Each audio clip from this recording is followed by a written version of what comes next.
Is our recording going, Keith? Good.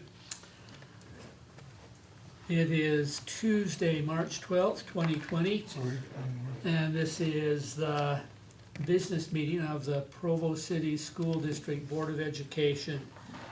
It's my privilege to welcome you with us, and those of you who have joined us via YouTube, welcome. We will begin with a roll call. I am Jim Pedersen, Board President. Jason? Jason Cox, Human Resources. Nate?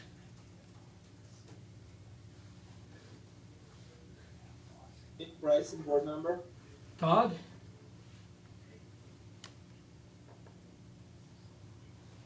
Well, Melanie? Todd McKee, secondary ed. Melanie Hall, Board Vice President. McKay?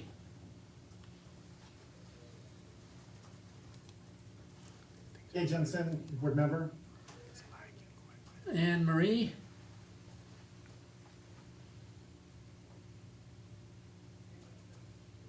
Anne Marie Harris, teaching and learning. Stephanie?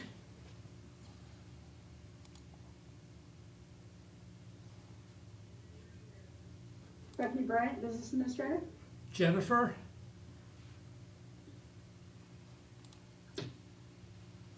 Jennifer Partridge, board member. Julie?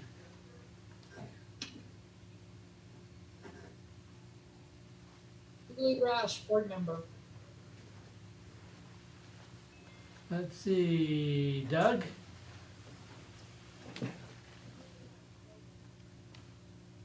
Doug Finch, Student Services. Rebecca?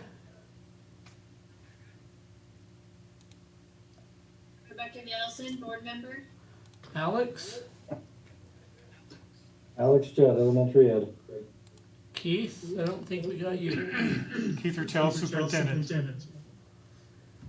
And then we welcome Caleb Price with us and others who are here with us from our technology department, and Mark Wheeler, who is with us, our facilities director. We thank you for being with us this evening. And I probably should have read the agenda closer. I didn't realize I had the opening remarks this evening. I would like to take just a few minutes, and I would like to offer a prayer, if I might.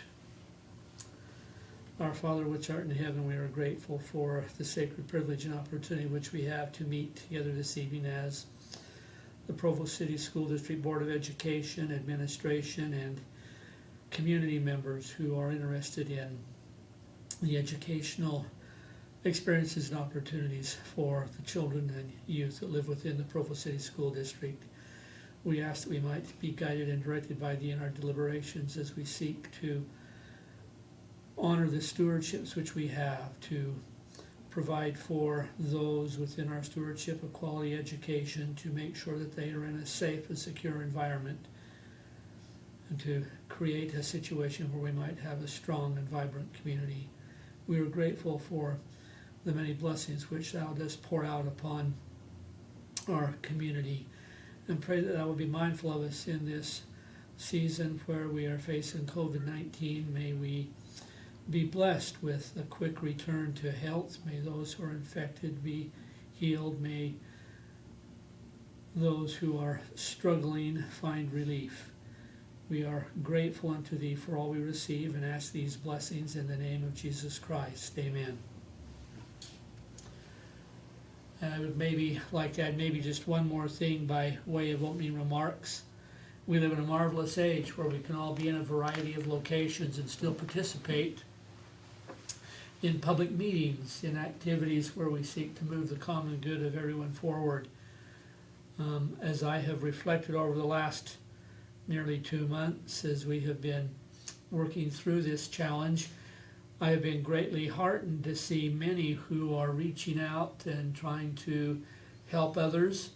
I have at the same time be saddened by some who have taken opportunity to be unduly harsh and critical, and would hope that as we move forward as a community that we might be able to move forward unitedly, that we might be able to set aside personal and perhaps even sometimes selfish, self-interested agendas and look for the greater good as we seek to provide for everyone the opportunity for quality education and quality life experience.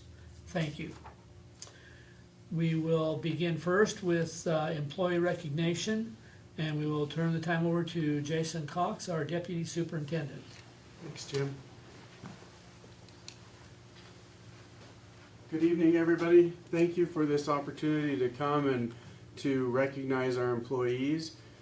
Tonight we're experiencing what many of our teachers, administrators, and students have experienced over the last couple of months, where we're streaming to you, we're visiting to you through this electronic format, and we're hoping that those who are being recognized tonight are able to join us and see this recognition, because we are truly grateful for the efforts that our teachers have made, our classified employees have made.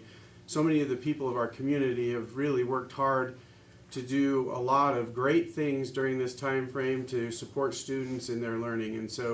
And again, we want to thank parents and students for their efforts. We know it's not been the easiest of times. So I want to start tonight by doing a quick review of our recent retiree celebration. We held a celebration where, of course, we had a formal dinner planned where we were going to have recognitions that night, and where we were unable to meet in that kind of format, we switched our retiree celebration to having it out in our parking lot where everybody was socially distanced. We were able to give out dinner for two and 5 other different gifts to say thank you to our retirees, like a yearbook and a video commemorating them. And the event went well, and I want to say thank you to the school board for your participation in that, for your efforts in helping us celebrate those people who have had a long and wonderful career with us. So we want to start tonight by saying thank you to our retirees. We also now want to move into our recognitions for all of the many employee groups that we typically do this time of year. We have our teacher group. We're going to be looking at Teacher of the Year from each of our different locations and then announcing the district-wide Teacher Winner of the Year, who will move on to the state recognition and competition. We also will then move into our Classified Employees of the Year and recognize those employees from each of their different employee families and groups that they have been recommended for this recognition tonight. And then finally, we have some recognitions for our counselors and some of our teachers who teach in high-impacted schools, our Title I teachers. So we have great groups that we're going to be able to recognize tonight and celebrate. We will do this through a video format. We have different videos prepared that will recognize each of these employees. It'll have a short reading of a little recognition done by our PR department in the video. And I want to say thank you to them and to our tech people for the help in making sure we were able to fulfill this recognition. First, foremost in all of this, we want to say thank you for the efforts that all of our employees have made, and we truly appreciate your work, and we want to recognize those of you tonight who have been recommended for these different awards and celebrations. So thank you.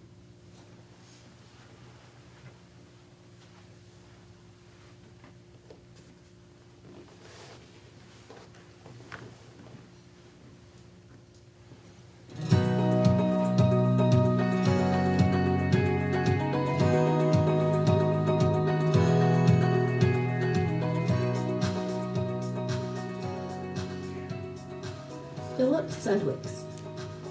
Philip Sudwicks is a terrific school counselor, and he loves his work with students. Phil truly makes a difference. He focuses on building relationships with his students and believes that's where school counseling starts. Phil is the calm in the storm that often happens at Independence. Students seek him out for reassurance and redirection. He strongly believes that relationships are everything, and that is what matters most.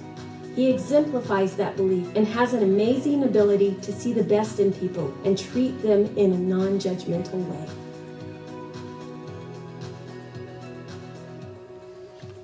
They're saying they can't Laura say anything. Castillo. The school year at Provo High has gone substantially better this year due to the addition of Laura Castillo in the Utah College Advisement Corps. She repeatedly had wonderful ideas that complement the counseling events needed for students. Laura worked hard to create fun events for seniors and get them excited about the next steps for preparing for college. She had excellent communication with them through posters, announcements, and social media. She developed strong relationships with students quickly due to her care and effort. She is very reliable with young people, and students have learned they could seek her out for advice.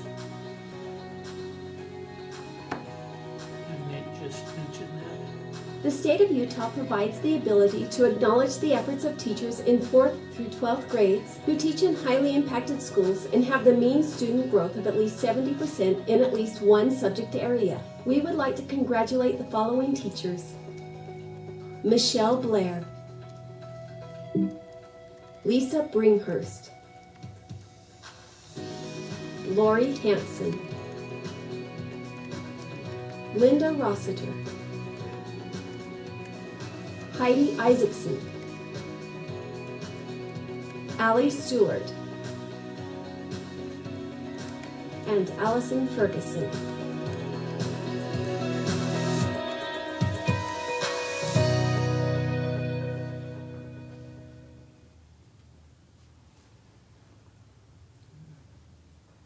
We want to mention that to go over to the YouTube link, it's functioning on the YouTube link if you're not seeing it through Zoom. Now I'm playing. Yep.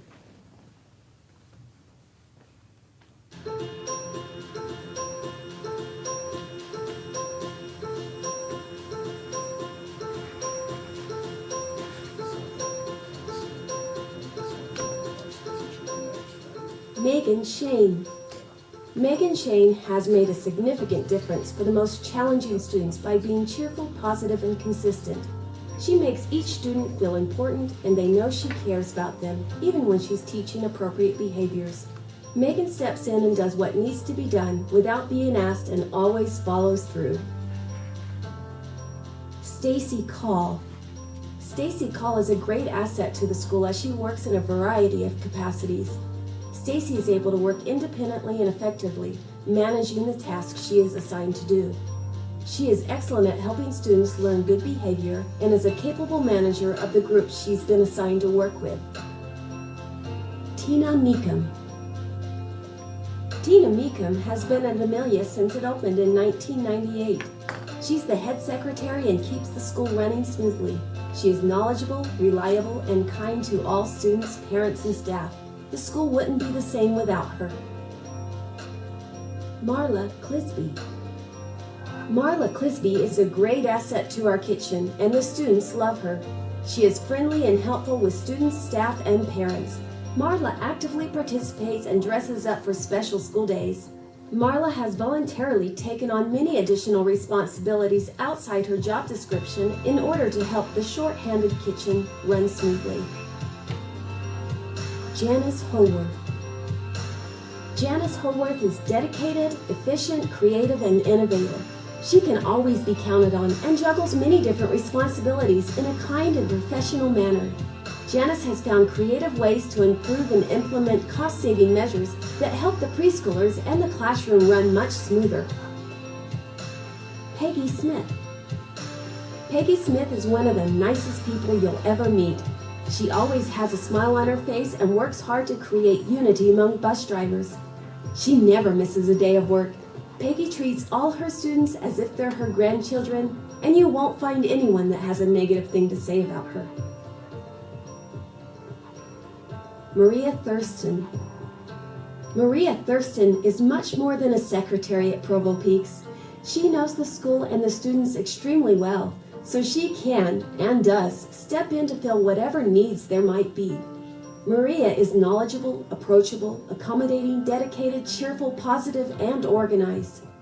She is particularly aware of the students in need and is able to connect them with the resources in a warm and caring way that helps the parents and families be comfortable at the school. Michael Glidewell. Michael Glidewell brings an exceptionally positive attitude and communicative spirit to the school.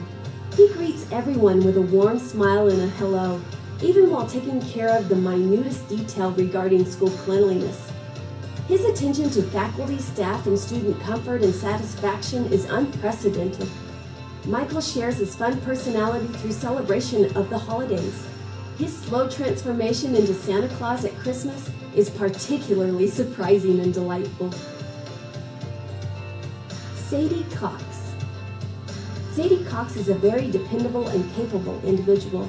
She keeps very meticulous records, which help keep the technology department on track to meeting their goals. Sadie is an extremely valuable team player who can always be trusted to do any job she is asked and see things through until the end. Sadie is very level-headed and willing to help out whenever she can. Cindy Hansen. Cindy Hansen has taken Provo High School's library to a whole new level.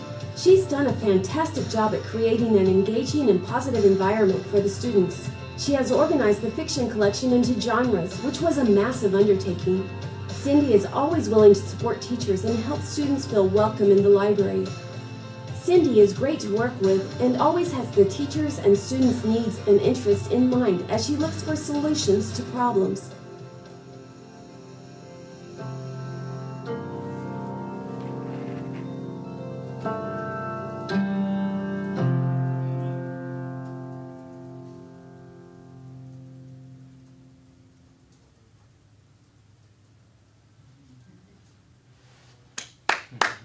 Yeah, we have one more. We have our Teachers of the Year. So.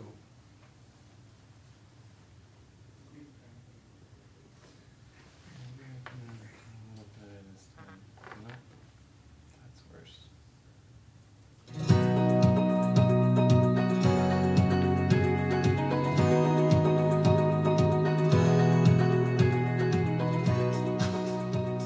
What best counselors again? Philip Sedwicks.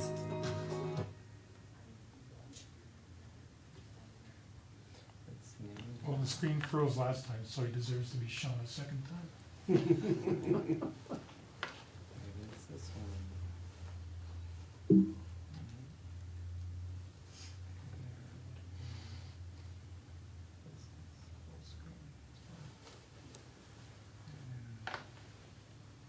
Yeah, sharing screen.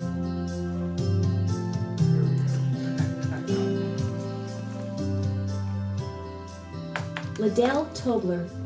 Liddell Tobler is a third-grade teacher at Amelia Earhart. She cares deeply about each of her students and builds one-on-one connections. Every student knows that she loves them, and kids who struggle elsewhere are successful with her. Heather Blitzinger. Heather is a fourth-grade teacher at Canyon Crest. Heather is a skilled educator, readily accepting challenges, and contributes to the positive nature at the school. Heather is deeply engaged with her students. Her students love her, and it is very apparent that she loves her students. Daphne Budge. Daphne Budge is a third-grade French DLI teacher at Edgemont. Daphne is dedicated to the education profession and is an amazing teacher who cares deeply about her students and their learning. She loves the French language, and it shows in how she teaches her students to love the language too. Andrea Halpert. Andrea Halpert is a special education teacher at Franklin. She is self-motivated, takes pride in her work, and is always proactively looking for ways to improve. Andrea uses her abilities, talents, and determination to continually inspire those around her to rise up and be more effective. Alicia Gray. Alicia Gray is an art teacher at Lakeview. Alicia gets her students excited about creating art. She ties her art lessons to the classroom grade level curriculum, which supports learning on many different levels. The students love being in her classroom and get so excited about the yearly art show at Lakeview. It's always one of the best attended events of the year. Rhea Levitt. Rhea Levitt is a kindergarten teacher at Provost. Rhea cares deeply about the students entrusted to her. She has a way of taking students often behind in their academic and behavioral preparation at the beginning of the year and brings them to measurable higher ground. Rhea is a wonderful motivator of students. Richard Keno. Richard Keno is a 6th grade teacher at Provo Peaks. Richard sincerely cares about each student. Every time he talks with a student, whether the student has made a good choice or not, you can tell he has a deep desire for the well-being of that student. They trust him and they know he's rooting for them.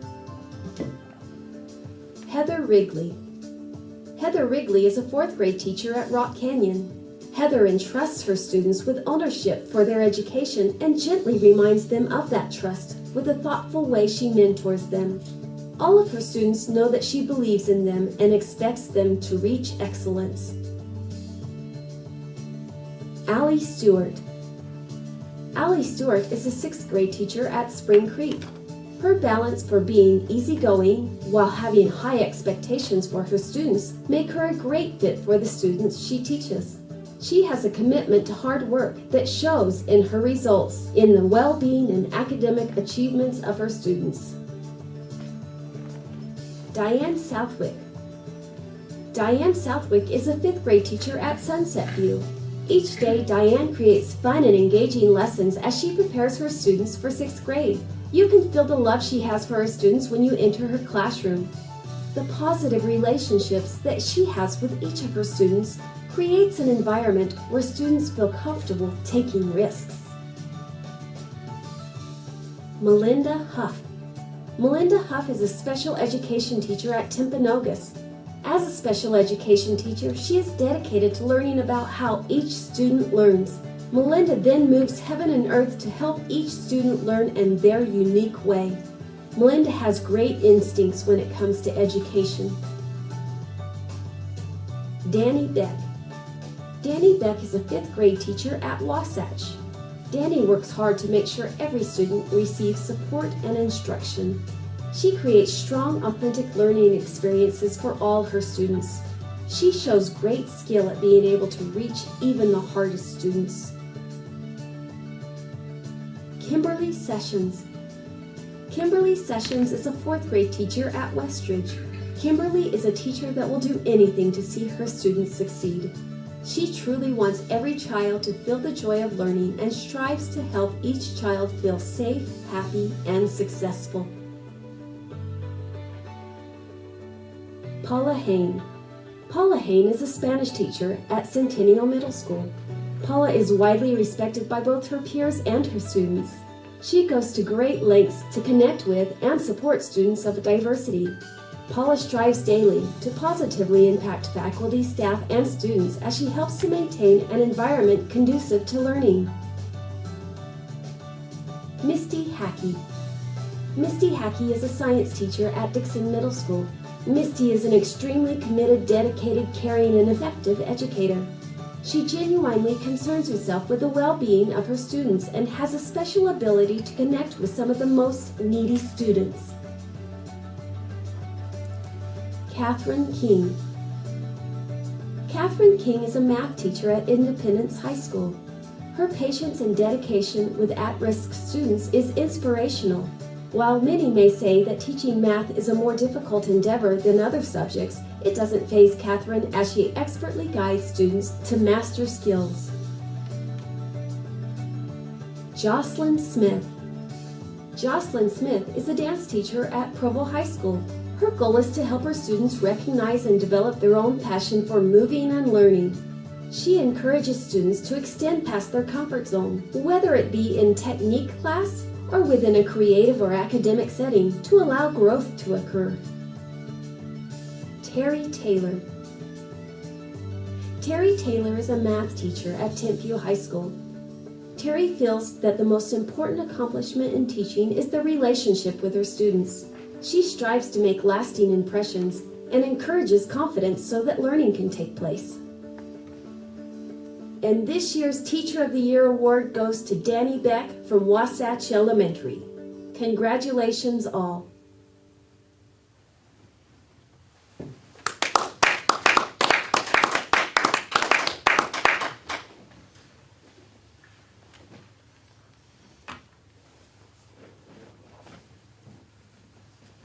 Thank you, Jason. We are at the point in our agenda where we have public input.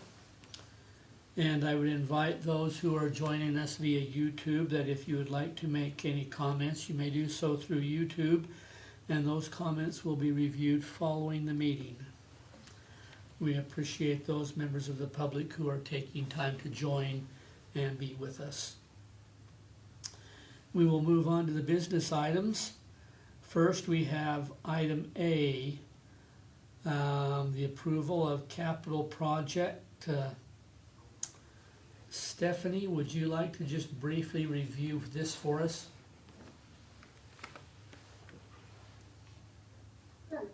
This is an approval that needs to be done by the board in order to approve the new capital projects that were not on the currently approved budget for the roofing projects associated with Wasatch and Dixon. Is there a motion to approve the capital projects? I move we approve the roofing projects and associated budgets for Wasatch and Dixon as discussed in study session. Is there a second? Second. Motion by Board Member Bryson, second by Board Member Hall. Is there any discussion on the motion? If not, all in favor, please indicate with the raise of the right hand. Any opposed? Seeing none, the motion passes unanimously. Approval of large purchase. And Stephanie, will have you take care of this one also. Sure. Again, this is a large purchase. If large purchases are not already outlined in the approved budgets when they occur and they're over 50,000, we must bring them to the board. This is for a purchase of a little over 700 Chromebooks, most of which are expected to be replacement Chromebooks for damaged or unreturned units that we sent out during the dismissal. Is there a motion to approve the purchase of the Chromebooks? I move we approve the large purchase for replacement Chromebooks in the amount of $201,990. Is there a second? Second. Motion by Board Member Partridge, second by Board Member Nielsen. Is there any discussion on the motion? Seeing no discussion on the motion, all in favor, please indicate. Aye. Any opposed? The motion passes unanimously. And item C, approval of the 2020-2021 school land trust plans. Alex, would you take care of that for us? Just a quick summary. Yes, thank you, President Pedersen. The board has had a chance to review all of the school trust lands plans and give their feedback to the administrators, which they have done. So we are asking for your preliminary approval tonight so that we can send those on to the state for their approval, which we will give a final approval in June. Is there a motion to approve the school trust land plans? I move we approve the school land trust plans for the 2020-2021 school year as submitted. Is there a second? Second. Motion by Board Member Rash, second by Board Member Jensen. Is there any additional discussion on the school land trust plans? See none, all in favor, please indicate. Any opposed? The motion passes unanimously. I would direct your attention now to our consent calendar, which contains our board minutes of our previous April 21st study session and business meeting. Items that addressed personnel as part of the consent calendar, and then financial items and school choice, e-school reports, etc. Is there a motion to approve the consent calendar? I move we approve the consent calendar. Is there a second? I second. Motion by Board Member Nielsen, second by Board Member Bryson. Is there any further discussion on the consent calendar? Seeing none, all in favor indicate. Any opposed? The consent calendar is approved unanimously.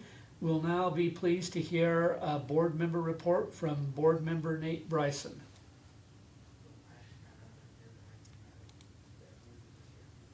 First of all, I want to apologize for doing a board member report. No one really needs that, but now let me try to figure out how I can share my screen.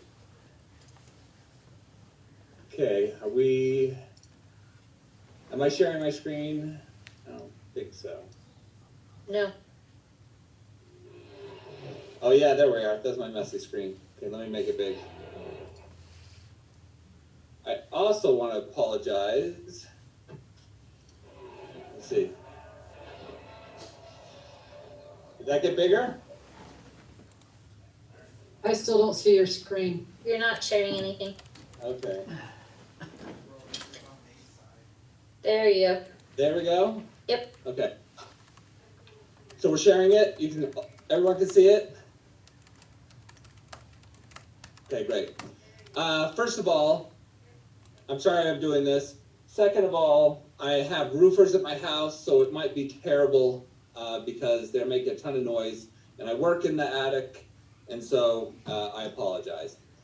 A lot of you know, a couple weeks, I think it was about 3 or 4 weeks ago, I did a report, an Excel sheet where I looked at all the different districts on the Wasatch Front because I wanted to get an idea of what what our district does. And I work in finance, and so in finance you always like to have comparables, and I didn't feel like I had comparables for what the district does, and I don't have a background in education, so I wanted to do this. So I looked at all the districts, I kind of made them all the same size, like on a per pupil basis, and then I was able to make some comparisons across. So this is a short report on that. The things that I looked at the CAFR for every district. For those of you who don't know, that's kind of the big financial report that we do. I also analyzed tax data going back about 35 years. I looked at teacher salary data provided by the Utah School Board Association, and I looked at student-teacher ratios. Those are a little bit harder to get than you'd think. For our districts, I just went through each school and took the number of teachers on their roster and divided it by the number of students. So, a couple of interesting facts. We spend about $140 million. We spend about $75 million on teachers, so that's larger than 50% of our expenditures. Starting teacher salary is about $41,350 in Provo, and excluding eSchool, we have about 1,400 students. The first area I want to kind of talk about is teacher salaries because it's something we've been looking at a lot lately. The starting teacher salary in Provo School District is about $4,362 less than the average salary on the Wasatch Front. And we are the lowest by $2,133. The next lowest, which is Granite, just announced, even in the midst of COVID, that they are raising their starting teacher salary to $50,000. So you can kind of see the hole that we are in. Right now, the biggest on the Wasatch Front is Canyons, and we are $8,650 behind them. Over the career of a Provo teacher, they will earn $190,000 less than a teacher in Nebo, and $567,000 less than a teacher in Alpine. And so when you see that, there are reasons why teachers are thinking that they should leave the Provo City School District. And there's reasons why we might not be getting our first or second or third choice of teachers. And, I hear a lot of people say, well, the teachers, they don't have to work that many hours. They get to have the summers off. And I've been hearing a lot of that discussion lately. But the fact is with any business, you deal with supply. And right now we are facing a huge supply issue. Teacher salaries aren't going up because these other districts just love teachers and want to pay them a lot and are kind and they love raising taxes. Salaries are going up because there are fewer and fewer teachers. Nationally, teachers The number of people graduating from teacher prep classes have gone down 35% in the last 10 years. And so even though we have a lot of people graduating in Utah schools, they aren't coming to our districts, they're going out of state. We also have the issue that 56% of Utah teachers quit teaching the first 7 years of their career. And so we need to constantly be hiring new teachers where we run into the roadblock of starting salaries. So that is a problem we face. Now, I looked at where we spend our money. And to do this, I've mentioned this before, but I took all of the districts on the Wasatch Front, and I equalized them on a per student basis. So everything, all these comparisons are as if the other districts were our size.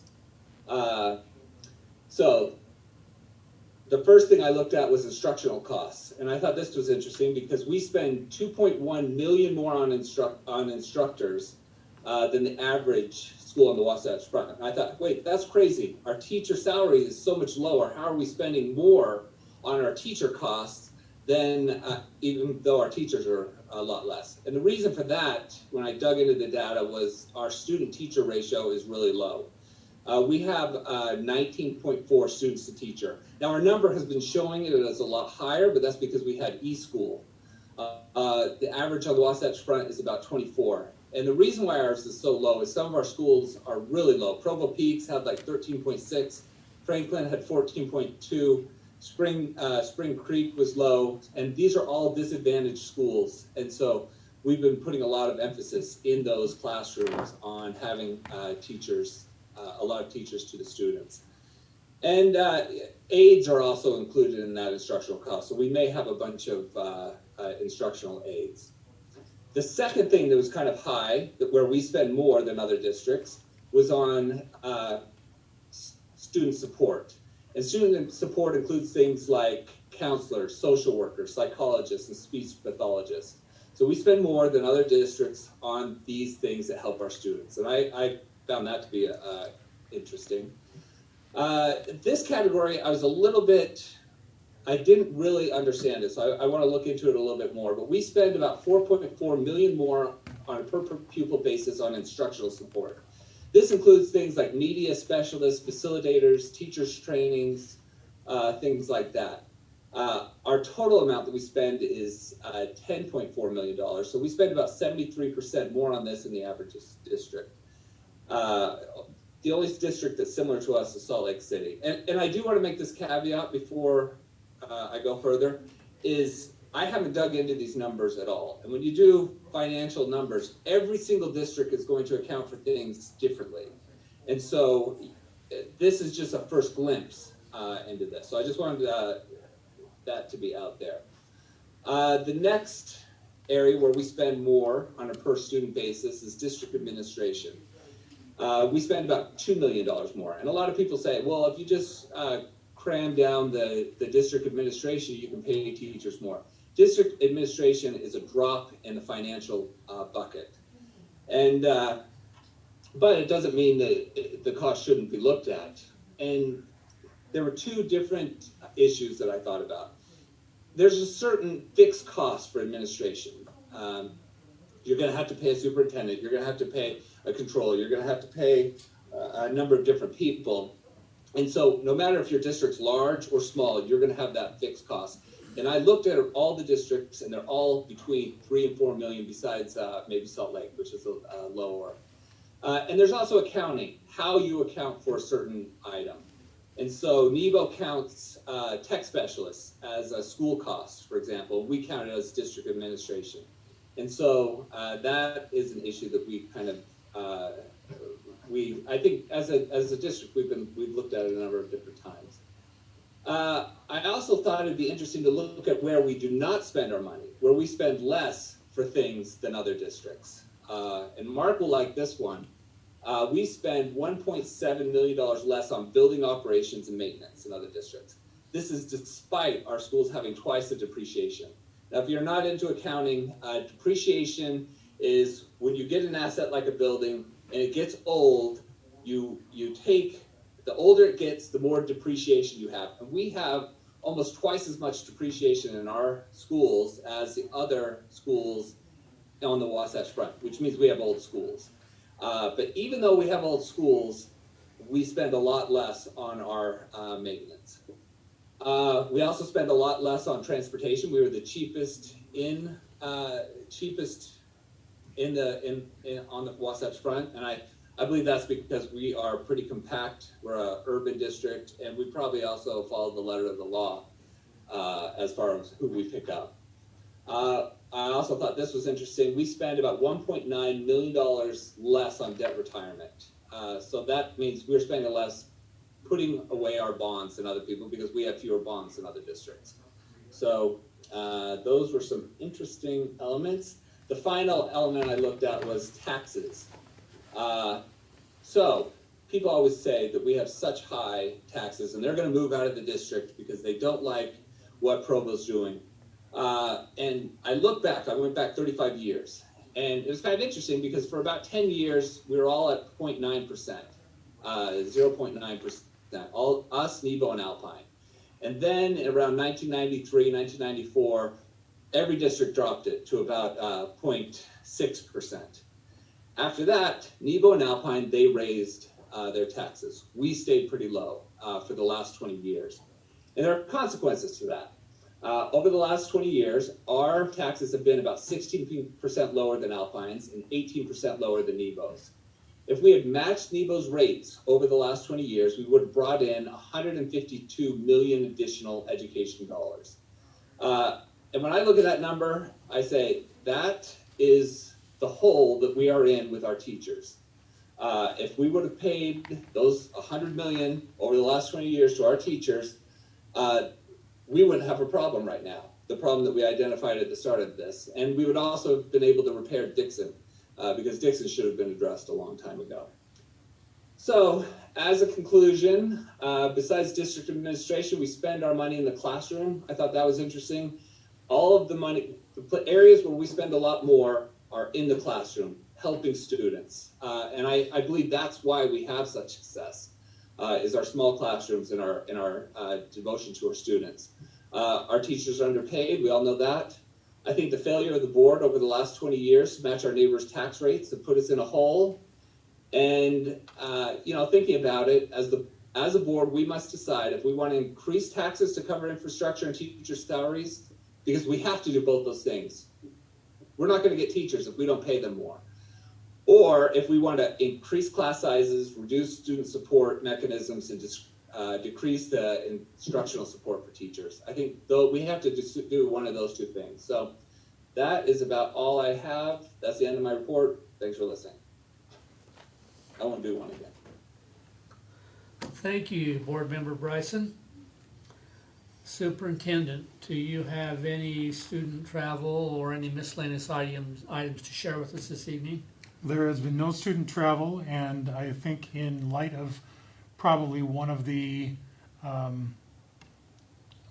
stark points from Board Member Bryson's report, we periodically do a comparison of administrators' salaries, so I'd be happy to bring that forward in a coming board meeting. Okay. Thank you. Thank you very much. We are now at the point we have taken care of everything on our agenda. Is there a motion to adjourn?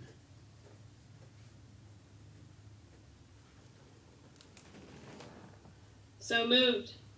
Motion to adjourn by Board Member Nielsen. Second. I second that. We're adjourned. Thank you.